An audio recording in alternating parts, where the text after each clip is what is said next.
The area of Arches National Park and Canyonlands National Park, one of the most uniquely beautiful regions in the world, harbored a profound mystery. Unlocking this mystery would reveal the key to the beauty of the region and would astound geologists with the seemingly impossible conclusions.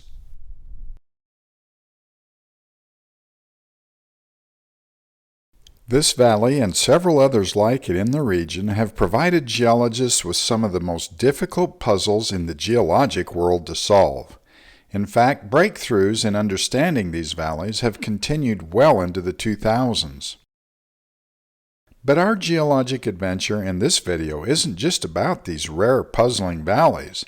It's also about the key roles they play in some of the most beautiful desert anywhere on the planet. Hello, I'm Myron Cook. Boy, it's great to be here with you and to explore the spectacular geology of Utah. In this case, I'm near Arches National Park. I'm actually about 17 miles to the north of it in this wide open desolate country. It's just awesome. I have a great view of the Book Cliffs over here. I talked about those some in another video I did. And then of course behind me is this valley. And this valley happens to be one of the most unusual geologic features on planet Earth, and there are about 10 of them in this region. And what I want to do for this video is to be in the shoes of the early geologists as they came to this valley and others like it, they're very similar, and how they approached it and how it just really puzzled them. It had to have puzzled them tremendously. But before we get started on our geologic adventure, I want to make a comment to those of you, and I'm sure there'll be many, that are familiar with the geology of Arches National Park, or at least somewhat familiar with it. And I want to encourage you to stick with me. I think that if you do, you're going to learn some things that are absolutely revealing, and I think some of the most fascinating geology of all. We'll work our way southward towards Arches National Park, making some observations. Our first stop will be here. I'm sure glad I'm riding in a Jeep and not on a horse. Well, we're at the first stop the geologists made as they were exploring this valley. Maybe they set their camp right here. Who knows? But they had a conversation that as the sun's going down maybe, and they're saying, hey, what do you think? What do you think we're seeing here? And one geologist, he steps up with a little confidence, or she, as the case might be, and says, hey, it's pretty clear to me. It's just an anticline that's eroded out the middle. So it's a big old fold of rock. We have rocks on this side that we're looking at right here behind me that are pointing up. And over there on that side, they're pointing up, and even the formations are the same. This sandstone here is the same as it's over there on the rim there. And they used to come up together, and it's all eroded out in the middle. And another geologist said, hey, yeah, that seems pretty good. I'm a little concerned how wide this valley is that's been eroded out. I mean, I've seen eroded anticlines. We call these folds anticlines, but this is a big one. And they sit around and go, yeah, it is kind of big. It's pretty wide.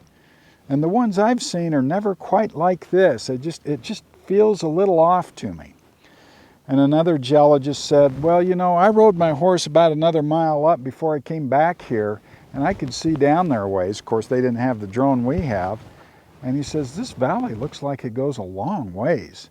That's a pretty long anticline to have eroded out all the way out, but gosh, okay. And so they had their nice meal that evening and on to the next day. Our next stop will be right here. The LaSalle Mountains in the distant background are sure beautiful, aren't they? So these geologists continue on down the valley, and they come to here and they pause for their lunch. They've been wandering around, checking out the area, and they're having their coffee and some snacks, whatever they do, some jerky, I suppose. And one of the geologists pipes up and says, hey, I don't know what you guys are seeing, but this is starting to get a bit puzzling for me. And he says, for instance, look right here, this redder rock right here below me. He says, I think, I've followed it. I'm pretty darn sure I'm familiar with it. And he brings out his handy stratigraphic column. He says, I'm pretty darn sure this is the Kayenta Formation. That's the Kayenta Formation. And the lighter colored up above there is the Navajo. And of course, maybe a couple of the geologists are going, hey, yeah, okay, so what? Well, and then he says, on the other side over here, though, you know what I'm seeing? I've followed it all the way from where we started. I'm seeing this Curtis Formation. It sits pretty close to underneath the Morrison. There's a Somerville Formation, a pretty thin one. And that Curtis sandstone, that was forming both rims of this eroded anticline down there where we started. Now I have Curtis sandstone that's forming the rim here, and here I have the Kayenta and the Navajo that's forming these steep cliffs. And that, gosh, is kind of unexpected to me. This anticline doesn't seem very organized. Here I have a cross-section I've sketched to make sure we all understand what these geologists were dealing with.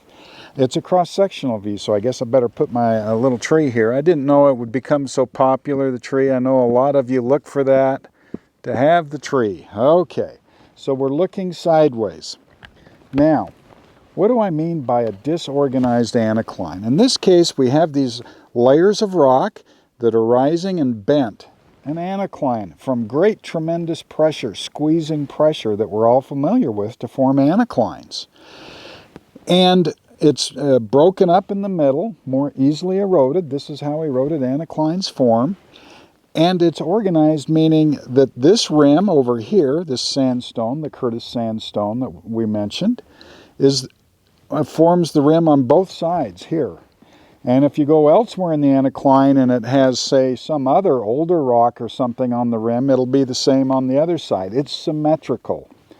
But in this case, what they're dealing with is they have this Curtis sandstone here forming the rim, and we have the Navajo and Kayenta forming the cliffs over here. So in this part of the anticline, the Curtis forms the top ridge of the valley on the west side. On the east side, it is eroded well back of the main valley wall. The Navajo Formation forms the rim on the east side. Notice how deeply buried it is on the west side. There would have been a lot of discussion as to how this happened. Some kind of complicated faulting? And boy, that's hard to get your head around. You just don't see it. I've seen many, many anticlines, never seen anything like this. And then another geologist says, hey, did you notice the valley here? I'm not seeing really any drainage. It's just flat. I'll see some drainage for a while, and then it kind of dies out. What do you think of that? It just comes and goes.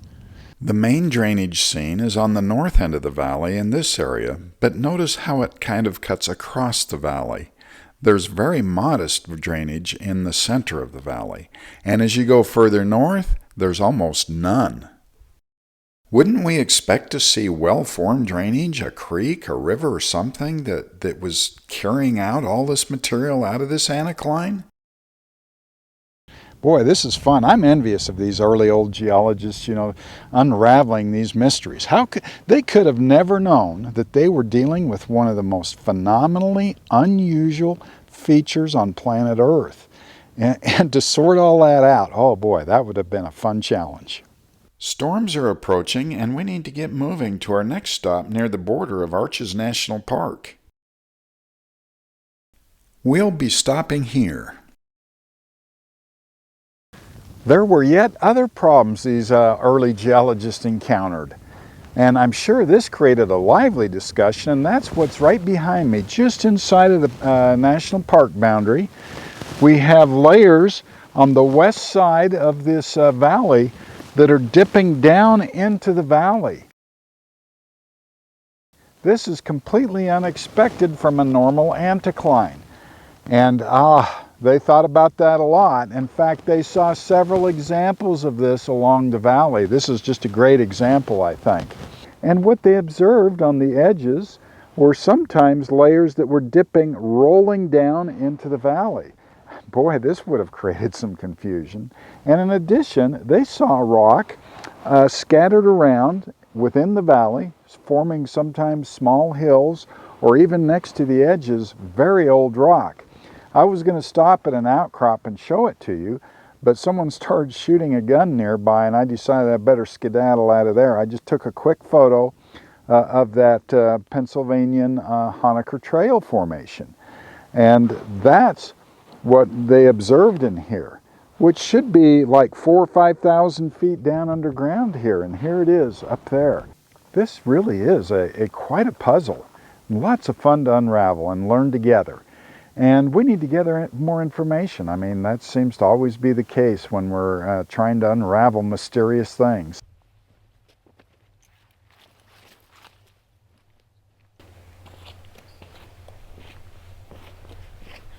A peaceful late-day hike is just the thing I need to shift my focus from geology to appreciating the beauty of the area.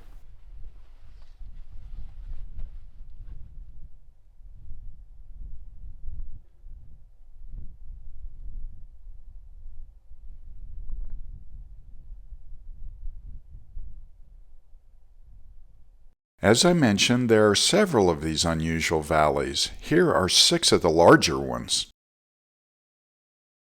The valley we explored is here. The blue line is a rough outline of Arches National Park. The Moab Valley is impressive with its towering cliffs on the west side and the Colorado River cutting through the north end.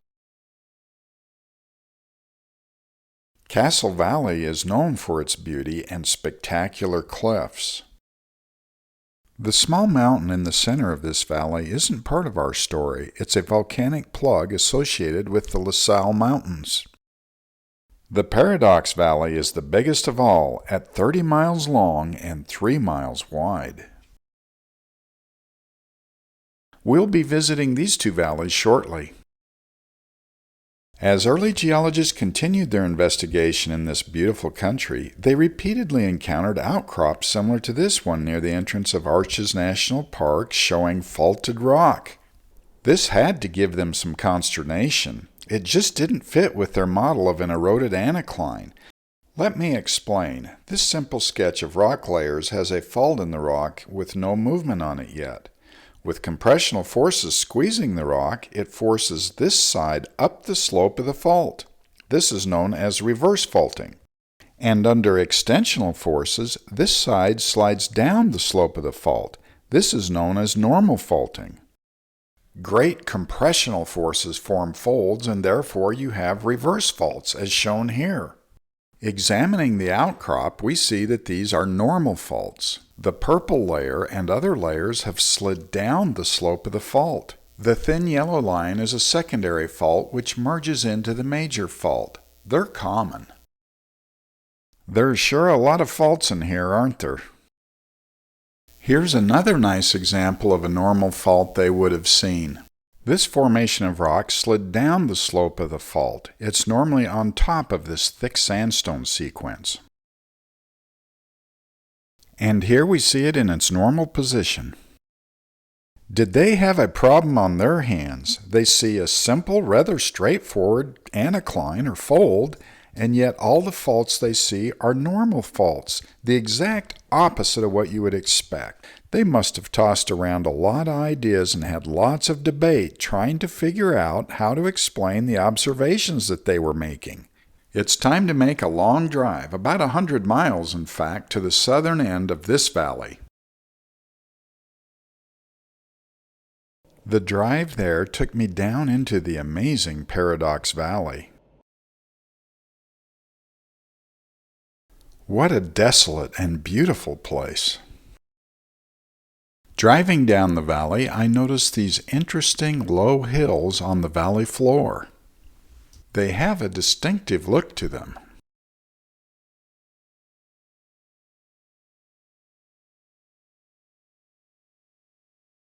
Finally, I see the dipping slopes along the east side of the valley. Entering the valley, I see distinctive hills very similar to the ones I saw in the Paradox Valley. Well, I finally made it. Wow, what a drive. It was a bit longer than I expected. Oh, through some beautiful country, much of it very desolate. Very, very few people along the whole way, never had cell service, and here I am. Ah, beautiful country. And lots of elk sign all around me, which is kind of cool. So I'm enjoying this, to be out here all on my own. Really cool. What we're going to look at, especially with the drone, we'll see it, are the layers of rock and just their basic attitude. For instance, these here are very steeply dipping on this hillside over here, and then back over behind me there's some layers that are gently dipping, and how they interact. Let's take a look with the drone. If you look at individual layers of rock in this hillside, you'll see that they're quite steeply dipping, nearly 90 degrees.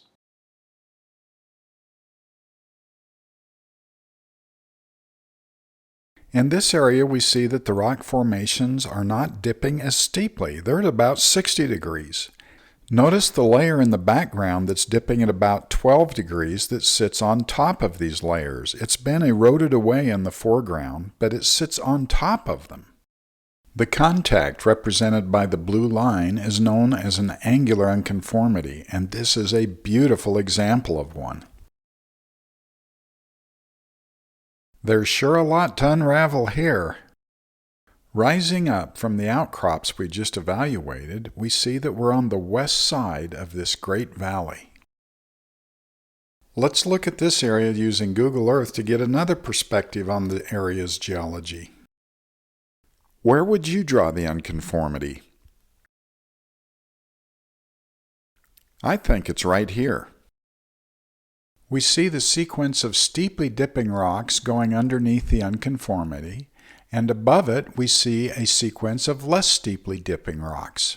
Let's have some fun and review the basic geologic events that occurred to create these outcrops. Step 1. There were rock formations that were deposited and had not yet been deformed. Step 2. The layers began to be deformed, and in the basin that was forming, new sediment layers were deposited. Each new sequence of rock deposited in the basin is essentially horizontal, as shown by this horizontal line.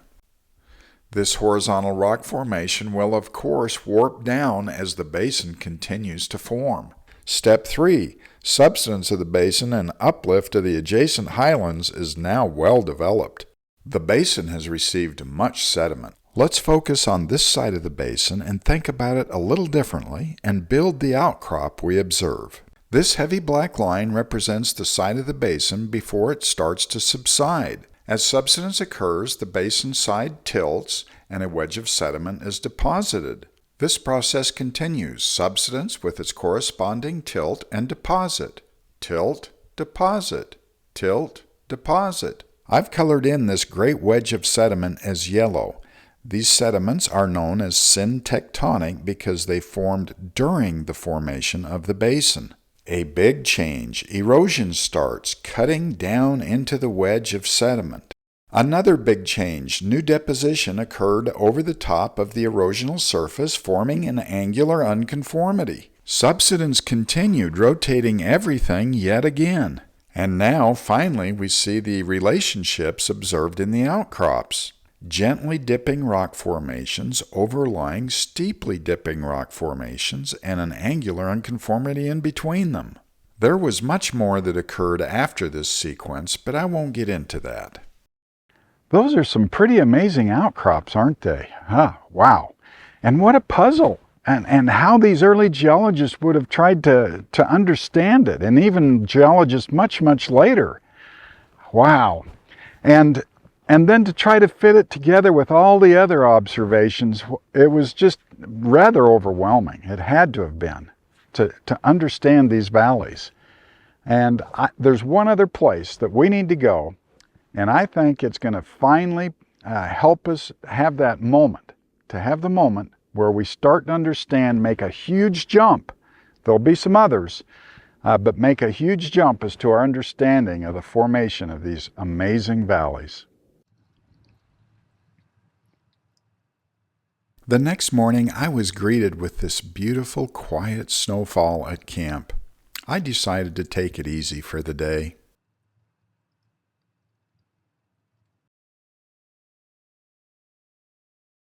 Nature always seems to provide us with unexpected beauty in geology, and this mysterious area of nearly white rock is a case in point. The beautiful red rock in the foreground is composed of sandstone and conglomerate that was eroded off the ancestral Rocky Mountains. I did a video on this and will put a link to it in the description. I've never been on this road following Onion Creek back into these beautiful formations.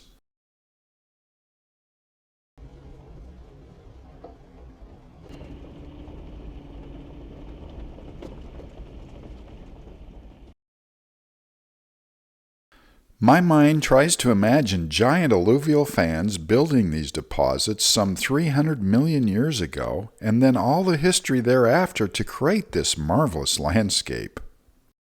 These rocks are known as the Cutler Formation.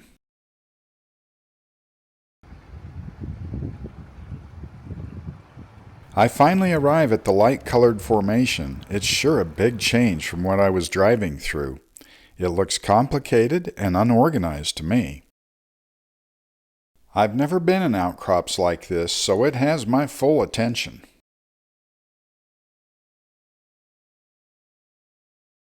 From the air we see the red alluvial fan deposits adjacent to the white rock. The boundary between the two is quite sharp.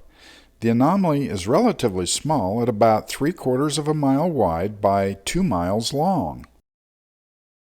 Looking more carefully near the contact, we see that the red Cutler Formation has beds that are dipping very steeply. These are nearly vertical. What an amazing place this is. I'll tell you, I've wanted to come here for so many years, haven't had the chance, and it's exceeded my expectations. This great white anomaly, we'll call it.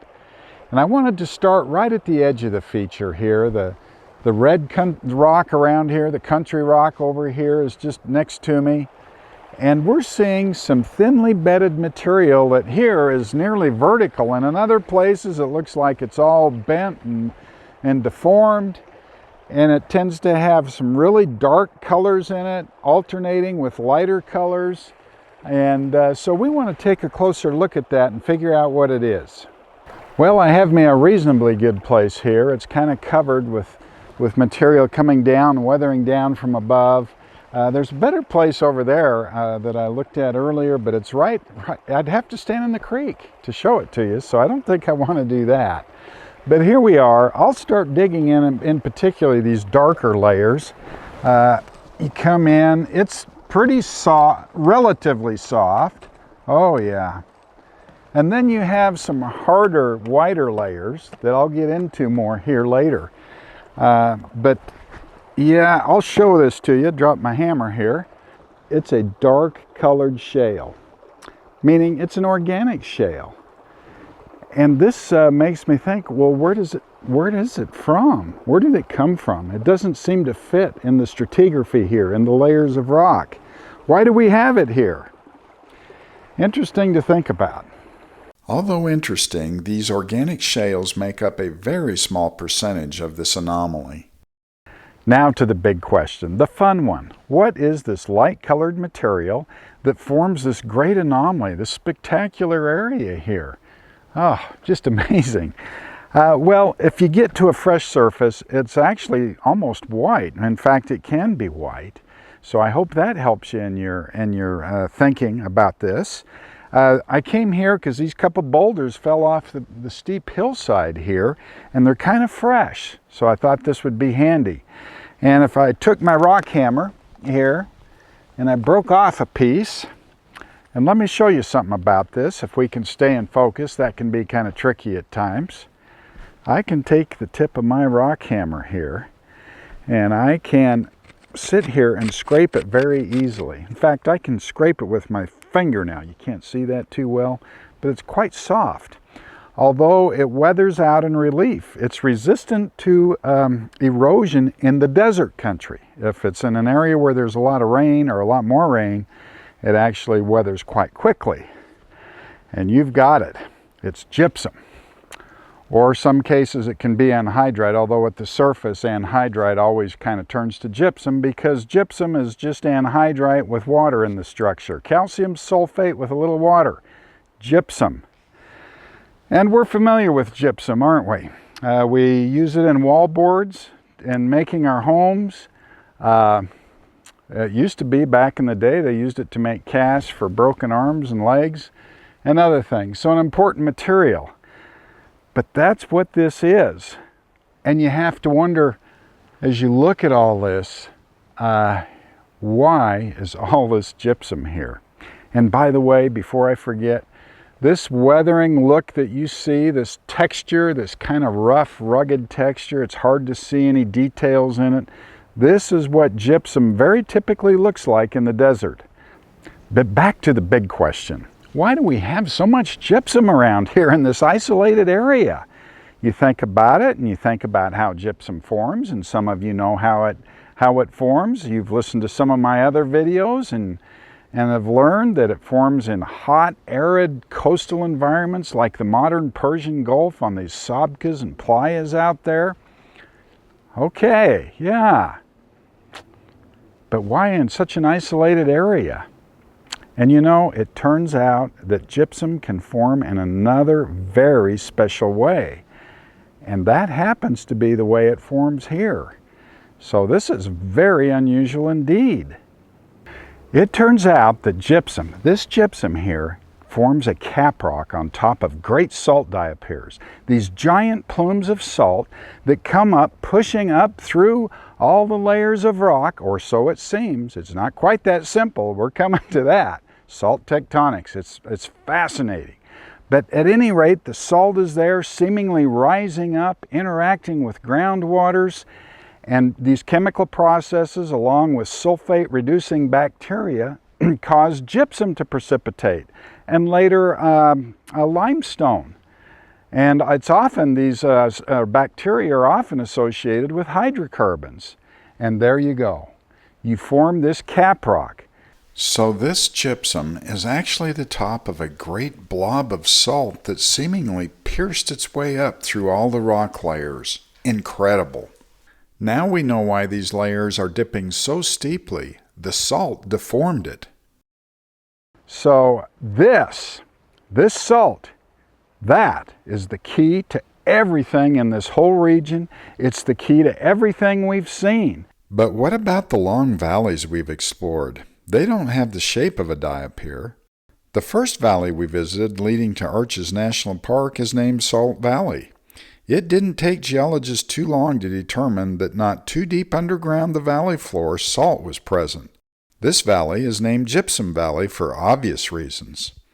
We saw the distinctive look of gypsum hills in the Paradox Valley. These valleys that we've been seeing, these wonderful, spectacular valleys, right underneath the core of those long valleys are salt walls with vertical sides of up to 4 kilometers thick of salt. Actually, a bit more than 14,000 feet or 4.3 kilometers of salt has been documented. And how could that possibly be? We're going to learn that, so hang with me. Near to and even within some of these valleys, wells have been drilled and the earth has been imaged using seismic techniques that prove the existence and geometries of these massive salt walls.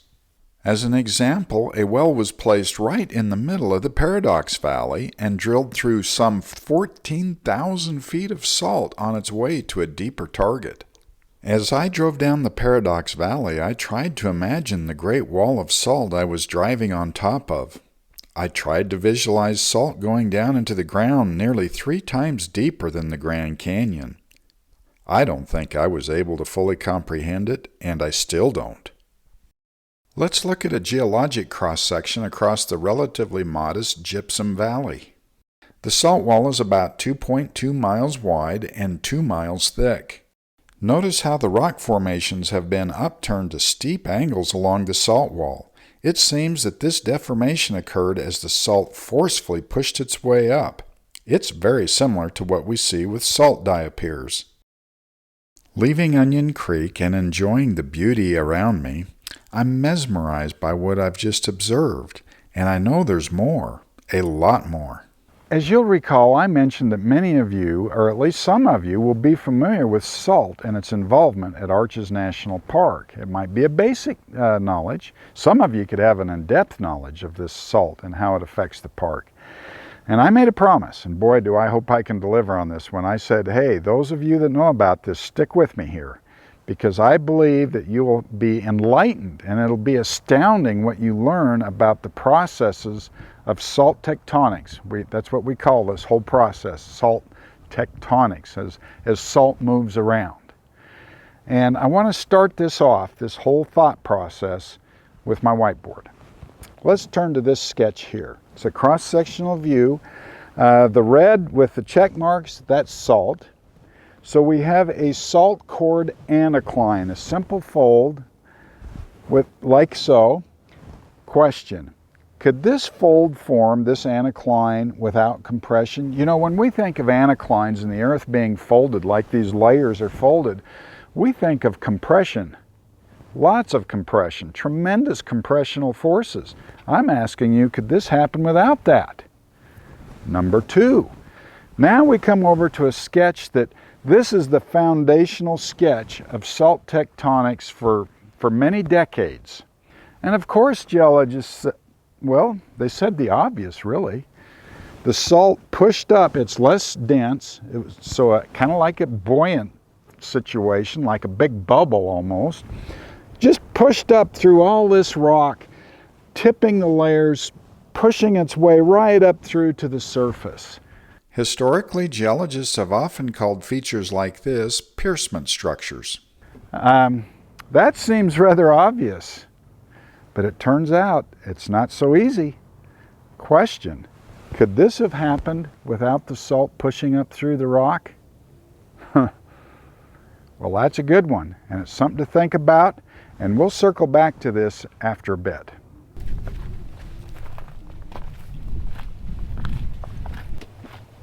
Before we get into how salt walls form, I want to explore some of the effects of salt movement.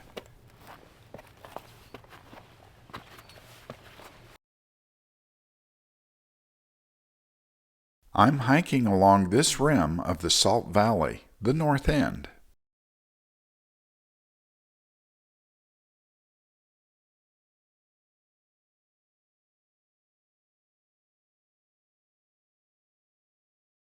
I'm right here.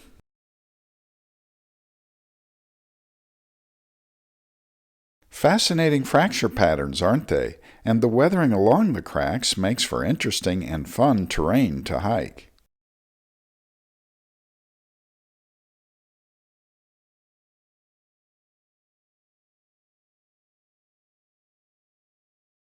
On the west side of Moab Valley, the fractures are wider spaced and deeply weathered and eroded. It makes for some wonderful hiking that I've done over the years. Here I am with my son Preston nearly 15 years ago. Hiking out onto a point just east of Moab Valley and not too far from Arches National Park, I try to take in the amazing landscape around me formed by heavily eroded and weathered fractures in the Entrada sandstone. As rock formations are uplifted from the depths that they were buried at and exposed via erosion, the confining pressure on the rock is reduced, which promotes fracturing. The spacing of fractures in a rock formation is dependent on several variables, including brittleness, thickness of the layer, and how much deformation has occurred. It's really amazing to see the steep, narrow valleys that form from the weathering and erosion of these fractures.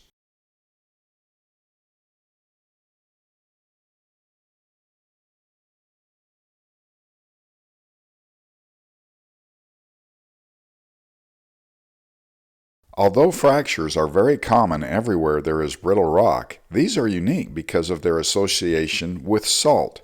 The beautifully colored thick sandstones combined with this unique association make for a landscape that is unparalleled in beauty.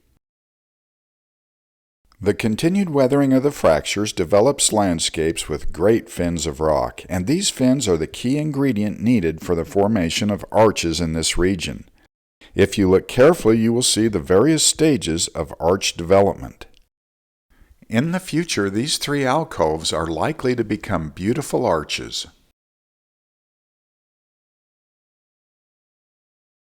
In the park, it seems everywhere you look there is an arch.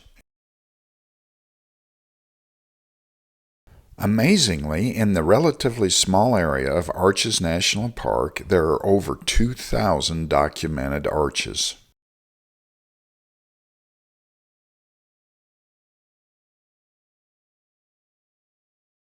Now to the formation of these wonderful arches, the basic process.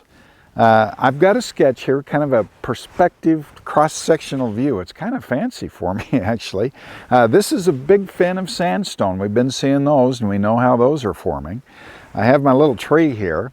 And then down here, another cross-sectional view. And I want to start here because this is a basin with lots of layers of rock sitting right on top of this red area here. We'll say this is the future fin of rock that we're looking at right here. So at one time it was buried deeply, some 6,000 feet or so. And when it's buried, cementation occurs, and in this case it's calcite cementation, a fair bit of cementation. And then in the future, through regional uplift, it's beyond the salt discussion here, through broad regional uplift, it's exposed, and eroded and exposed to the surface, what we're looking at here. Now, remember down here, or think about down here, it's under tremendous confining pressures, the weight of all the rock on top and all that. And so when it comes to the surface through erosion, it's going through decompression. And that's still occurring even here. Although very slight. And then we have the freeze-thaw cycle and all that, and you can have slabs of rock just mechanically kind of pop off the side of this fin, just boom, pop off. And that can continue. So that's the mechanical side. A very important part is the chemical side from weathering. And we have acidic rain coming down, slightly acidic. And it's coming down, and it goes down through the sandstone, which is pretty permeable. It's coming down and it hits this layer I've sketched in red here. It's the Carmel Formation in Arches National Park. It has quite a bit of clay and silt in it. It's impermeable. The water comes down and hits there, and it kind of pools and things, and pools in there, I should say. And with this slight acidity, it starts dissolving the cement and weakening the rock. So you start forming an area here of weakness, and you combine that with the mechanical weathering, and you start forming an arch. And eventually it just builds a hole that grows bigger and bigger into these wonderful arches. Now, I might point out, it's very hard to predict exactly where an arch would form, because there are a lot of fins sitting on top of Carmel in these areas where no arches at all are forming. So it's unpredictable. But boy, am I grateful that this occurs at all, because they're wonderful to see. It's not just the arches that are beautiful and interesting. In fact, I spend most of my time elsewhere exploring the many wonderful places. It's a wonderful place to visit even in the winter. It was a bitter cold day when I took this photo. The stories within the rock expressed by these beautiful patterns mesmerize me.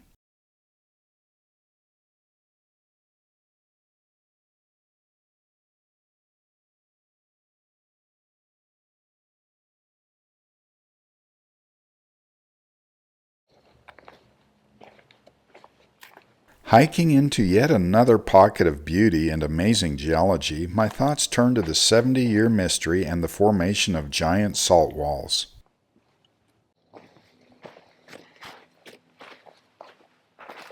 I reflect on the intriguing questions that challenge geologists. Could anticlines form with no compressional forces involved? Could upturned, steeply dipping rocks on the edges of salt features such as walls and diapirs have formed without salt pushing them up? Not only can it happen, it's very common. How does it happen, you ask? Well, it's a bit too complicated for my whiteboard, but I think these sketches will do. We'll start with a layer of salt shown in pink, and on top of it, a rock formation. I'm only showing one layer on top of the salt to simplify things. Of course, I could put many on top, great thicknesses of rock. Salt is weak and ductile, especially when buried at depth under higher temperatures. Let's create a picture in our minds of what would happen if we moved salt away from the central area. I'll get into why this happens later. And there you have it, a salt-cored anticline with no compressive forces involved. Note that the thickness of the salt didn't change in the crestal area of the anticline. The basic concept we just learned applies to salt walls, although it's a bit more complex. We'll start with this cross-sectional view showing a thick layer of salt, in this case about 4,000 feet. It was deposited in the Pennsylvanian Age about 300 million years ago.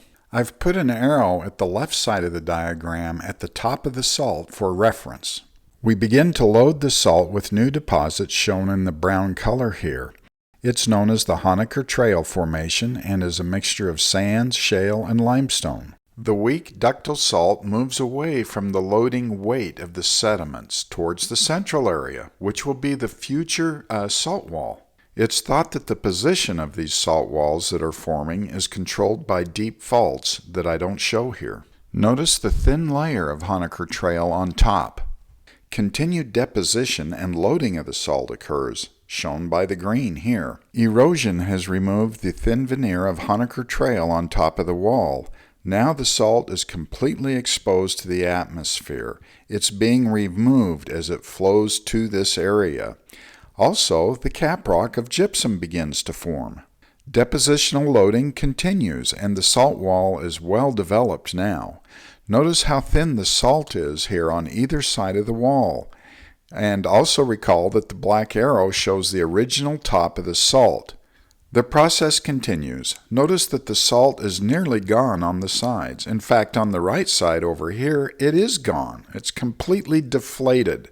We say deflation, salt deflation for this movement of salt. Notice that the top of salt on the wall is much higher than the original level of salt as marked by the black arrow. The top of the salt wall steadily rises to keep pace with the sedimentation that's occurring. Notice that the layers of rock, especially the older ones, are very steeply dipping on the left side of this salt wall. On the right side, not so much. Each wall is unique in its development. It can vary dramatically from one side to the other, or even along the length of one side of the wall.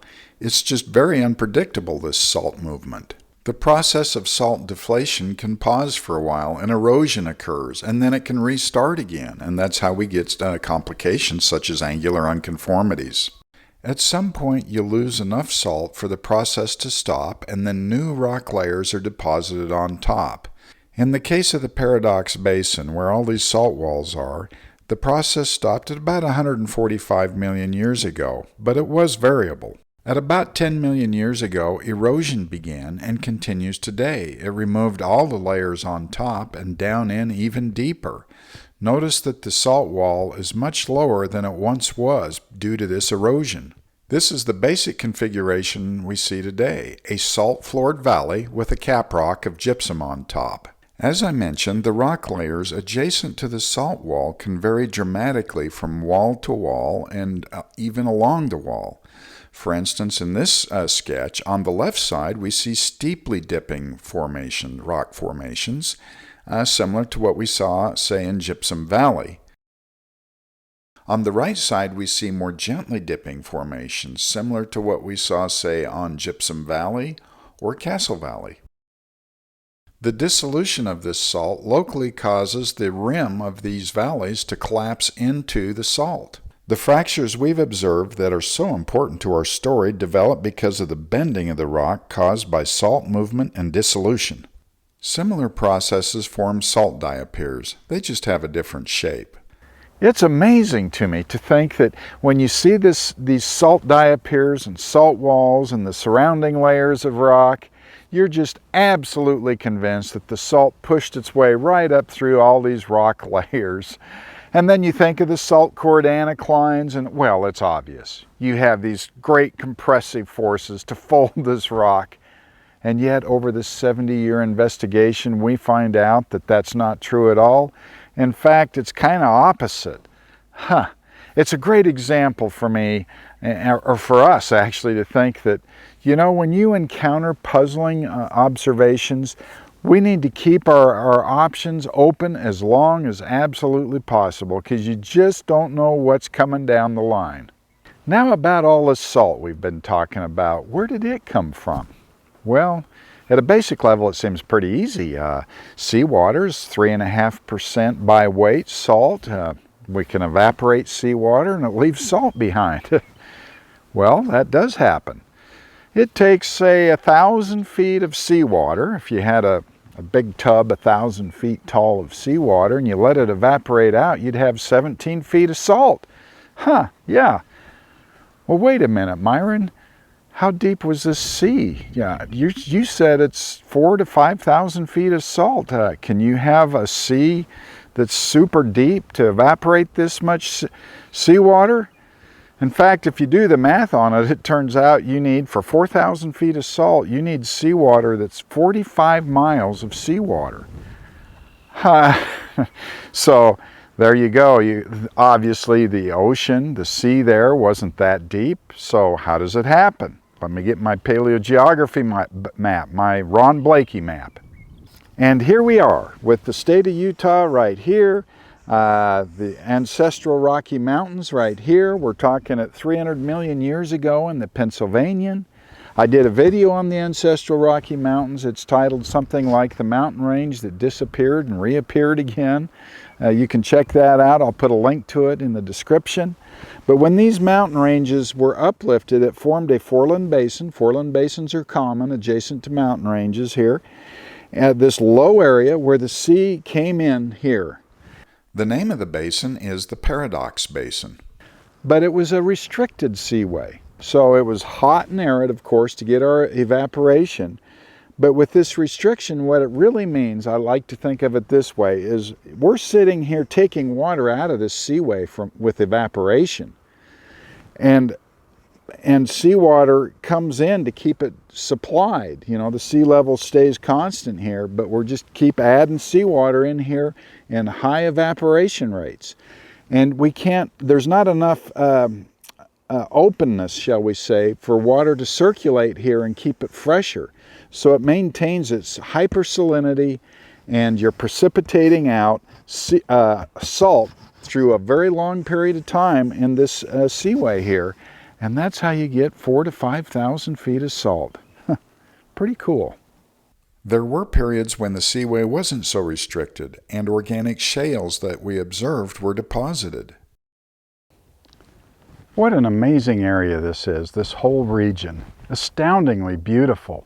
And to add the geology on top of that makes it even better. And then you bring in the salt and the crazy role it plays and these vertical salt walls and all that. Wow. I hope you enjoyed watching this video as much as I did making it. In fact, if you did enjoy it, would you consider subscribing? Thank you.